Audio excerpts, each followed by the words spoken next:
Boom, showtime. You And we're are live. live. Woo! Welcome, everybody, to episode 17 of Yes. the Justin and Caitlin show. Woo! nice episode 17. We're getting there. Sweet. Man, who would ever thought? You know? We started this on a whim, and here we are. Yes, we did. So, this is our new series. We finished up our attachment series, and last week we had a chat about pouring into others. Mhm. And including this week, it's going to be a 5-week series on the parts of self. And tonight's just going to be an introduction and an overview, kind of a high altitude look. And each of the next 4 weeks, we're going to dive into each one of the parts so they get their own show. We're still talking about at the very end, if there's still confusion, using that show to consolidate and create some more mesh points. But we'll see how this next month goes and feedback we get, and we'll go from there. We're flexible. I just want to make this known for this whole series is that we firmly believe, and this is also the foundation that we're going to be building off, is that everybody has an inner child, an adolescent, a loving adult that we're trying to build into, and just due to life circumstances, critical parent / adaptive self. And we'll get into that if some of that sounds fuzzy. We are going to, again, introduce these parts and little tidbits on each. But before I get flapping my gums too much more, Caitlin, why don't you share some of how this works with us here at Phoenix? Yeah. So this wasn't something planned, but ironically, Andrea, Justin, and I all use parts of self when we talk to our clients. Usually the inner child part, which we'll get into later on tonight, is one of the first parts that we start introducing into therapy. Because again, the goal is to develop that loving adult, but it's to get to know these other parts as well. And so if you have therapy with any one of us, you've heard this multiple times, especially inner child. So you're welcome, guys. Here's another refresher on the basics of this. But the goal of these 4 to 5 weeks, the goal of learning about the parts of self, it is to, 1, integrate them. But 2, it's to develop that loving adult, which as we start walking through these different parts, you'll see more and more the importance of having a strong, loving adult, which unfortunately, like what Justin was saying earlier, due to life circumstances, a lot of us don't. And so we both ironically also use the same metaphor, again, not planned, when talking about parts of self. So Justin, why don't you dive into that metaphor? I didn't realize we all did that. I just started it because I'm a car guy and I like cars. So well, I'm not a car guy. That's just how I thought about it. So. But I'll be honest, it's the idea of who is driving the car. Who's in that front passenger seat? Is your kid in the car seat buckled in properly? Are they okay? And even the critical parent, the adaptive self, again, we're going to get into that if that sounds fuzzy and a bunch of psychology stuff. We'll get into it here in probably about 5 minutes. But we're still trying to love on them. Okay, a lot of people want to just kick them out of the car and run them over a few times. That's not our objective. You may feel like you want to do that when you learn more about what it is. Unfortunately, well, let me say this. What we want is the loving adult driving, the adolescent up front hanging out, enjoying their time, listening to some jams on the radio. Our inner child buckled in their car seat, laughing, having a good time, enjoying the road trip, and that critical parent, quite honestly, pretty quiet. Here's what typically happens, and this is the most common, I would say, car ride that I've seen with majority of clients. The critical parent typically is driving. The adolescent is in its angry form in that front passenger seat. The inner child is locked in the trunk like it was a mafia hit. And the loving adult is grabbing a beer at a lunch spot, not even aware that the car existed or that it was supposed to get into a car. So you can imagine what it's like when you have a critical parent, oh, you're such a jerk, why did you do that? And an angry adolescent, like, oh. This doesn't seem like a very calm, peaceful car ride, a road trip that we talked about 90 seconds ago. But this is how a lot of us live our life. Mm-hmm. But these people, and obviously, that people can interchange. The child has a wounded expression. They can drive. And some of you are like, oh, dear Lord. The idea of a child driving or the adolescent driving. Okay. They create little different atmospheres, but either way, these are not the individuals we want driving down I-4, is what we're trying to say. Those of you in Central Florida know that's not a good road to be driving. No, it's not. So, Caitlin, why don't you start our introduction on these parts with the child? So the inner child, like what I said earlier, is one of the most quick ones that we start reintroducing. Because for many people, this is also the part they're wanting to avoid the most. Now, the child has some of the richest expressions of joy and life and love. But it was also present for all the pain that we experienced growing up. And so I know I've seen a lot, and based upon what you said, Justin, it sounds pretty similar, where this living child, this inner child, is locked in the trunk. It's pushed into a closet. It's been told your voice doesn't matter. It's been told you can't say anything about this. It needs to stay within the family. You can't talk about it. And so this inner child ends up getting squashed. And so during therapy, and during next week when we talk about this more, it's beginning this process of actually meeting this inner child, realizing that they're there. Because yes, they hold all the pain, but they also hold some of the most joyful, happy, life-giving things. For adults that have integrated their inner child, you'll see them. It's like you can have a really stressful day, and yet these people walk outside and suddenly feel the sun on them, and they'll be able to find joy in that. It'll be raining, and instead of the rain, it's destroying everything, they'll see a puddle and be like, oh, that looks so much fun. Yeah. But it's that inner child being fully integrated. So we'll go into that more next week, and we'll also talk about how the inner child's very integrated with your hobbies. So whatever those hobbies are, it's also where you can usually find your inner child and actually access them, even if they've been silenced. So we'll dive into that. And another interesting little spot is if you find yourself avoiding things like crayons, markers, drawing, doodling, stuff like that, like, I don't know, I want nothing to do with that. That can be typically a sign that your child has been through, we'll just say, less than stellar things. So bear that in mind. And Caitlin's going to get to this at the end of keeping a perspective of an investigator, which she'll do an awesome job wrapping up. So that takes us to the adolescent. And adolescent gets a bad rap. Those of you who are parents out there, you probably have some teenagers that you're just, you might end up with my haircut because you're pulling your hair out. And you're like, what is the deal? And unfortunately, the teens get a bad rap. A lot of times their wounded expression is anger. I used to call my adolescent Angry Alvin. And, that's usually the expression we got. Like, that teen is so angry and they're so manipulative. And I also want to make sure that we're aware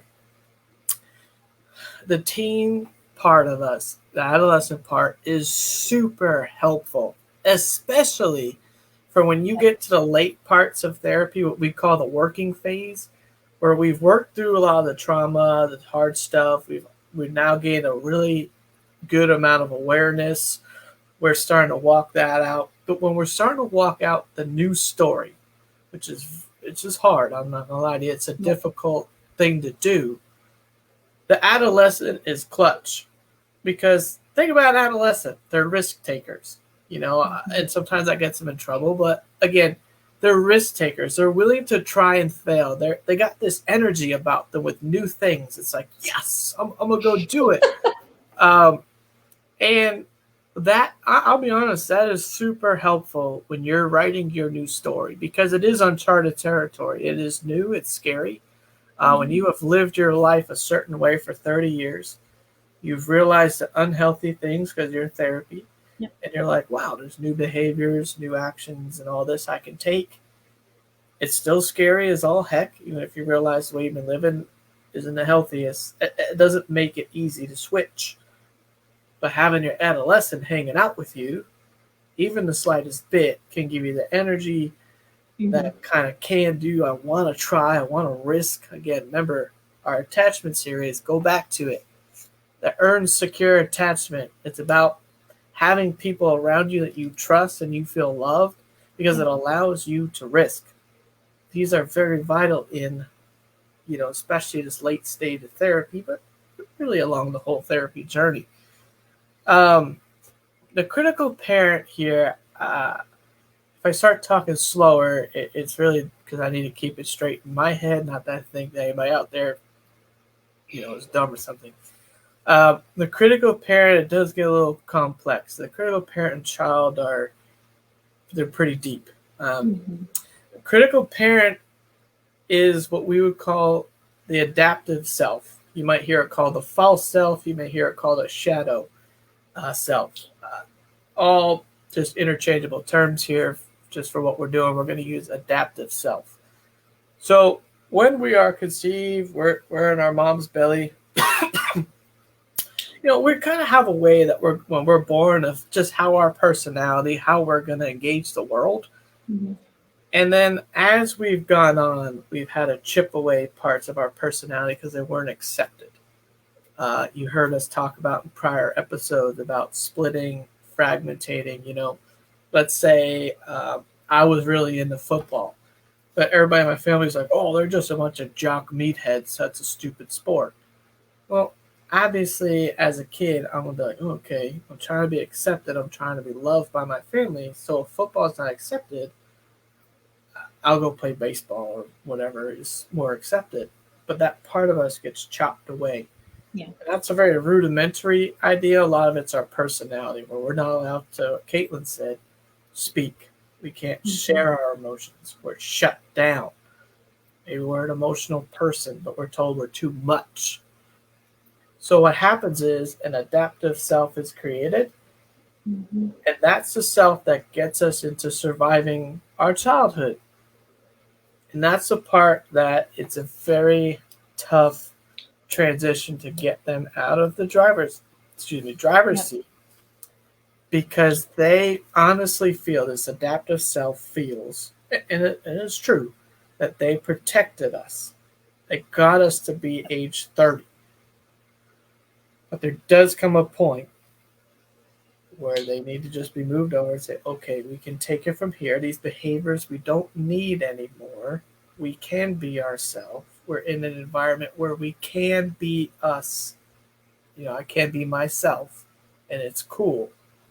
But the critical parent will fight you, and it literally is what it sounds like. It's the chipping away, the beating down. A lot of us, I feel, deal with this. You're not good enough. You suck. Why did you do it that way? You could have done better. Why did you do this? And again, we're going to get into this a lot more 3 weeks with this part. If it sounds complicated or whatever, it's okay. There's a lot to this. Tonight's an intro. Write down your questions, send them over to us, or save them for whichever week. And that's cool. But Caitlin, why don't you take us home on this loving adult? Yeah, so loving adult, this I would say is one of the most undeveloped parts. Because like Justin's metaphor was earlier, the car is moving, it's going down I-4, and the loving adult still at the restaurant. No idea the car even left the parking lot or that it exists. And a lot of us haven't been taught how to develop that loving adult. Again, the childlike part, that inner child, has been told to stop talking, be quiet, don't express yourself. The adolescent's been shamed and pretty much put down. An adolescent now is pretty pissed off and is also trying to protect the inner child. So that's a whole situation in and of itself. Critical parents like, well, I got this. I learned the messages. I've heard all these things. I know what we need to do to keep us in line or to be accepted or to be loved. Yep. So this loving adult hasn't really had a chance to form.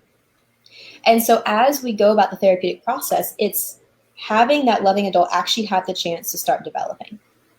So this shows, like in boundaries, it's knowing how to attach securely. It's having healthy relationships. You'll see where the loving adult actually starts attaching securely with the inner child, with the adolescent, and even with the critical parent. So it develops slowly and over time. But our goal here is, again, using the same metaphor, is that the loving adult's the one driving. That when different things happen, let's say you messed up in some way, and you're in your own mind, you're like, okay, I didn't mean to do that again. Wasn't my intention, or dang it, I slipped up. The goal is that situation happens and your loving adult's in the driver's seat. And it's like, okay, where do we need to go from here? Most often it's our critical parent that's taking over, and it's like, you knew better, or has the 50,000 other things that you hear in your mind. Right. So again, this loving adult, it looks like actually protecting. It looks like having boundaries. It looks like having a voice. And so it looks very different. And when we go into it during those weeks, we're actually going to be able to break it down into, okay, what does this actually look like? And so this is kind of a baseline for you guys. But me and Justin did want to mention before we ended today, how do we approach the next 4 weeks? Because again, if for 30 plus years, critical parent's been the one in the driver's seat, critical parent is going to want to approach these videos. We're going to want to approach this. We're going to want to approach this journey, this process, with a critical mindset, because that's natural. So here's the 2 main things I want you guys to remember. 1, it's approaching this with grace. There is a reason why we adapted the way we did. There is a reason why we formed different behaviors. So it's having grace for yourself. But it's also, like what Justin said earlier, about being an investigator. It's being curious. Okay, why did this critical parent form so strongly? How come? What's going on there? How come my inner child's been locked away in a closet? What's happening there? And instead of shaming it, instead of judging it, it's approaching it with that curiosity. It's approaching it with that grace and going from there. Now, ironically, as me and Justin were kind of walking through our different points before the show, he brought up a really good point. He's like, that's actually the foundation of forming a loving adult. Because a loving adult would approach this with grace and curiosity. The critical parent's going to want you to approach it with shame or judgment. Yeah. So embracing that grace, that curiosity, that different mindset is actually beginning the process of developing your loving adult and forming that foundation. So I know tonight was shorter, obviously much shorter than our usual 35, sometimes 40-minute shows. But it is that foundation. This is just, again, we're laying the groundwork tonight. We're not diving in specifically. As we go the next 4 to 5 weeks, we'll actually go into, okay, what are these different parts? Let's go into them in detail. How do you even access them?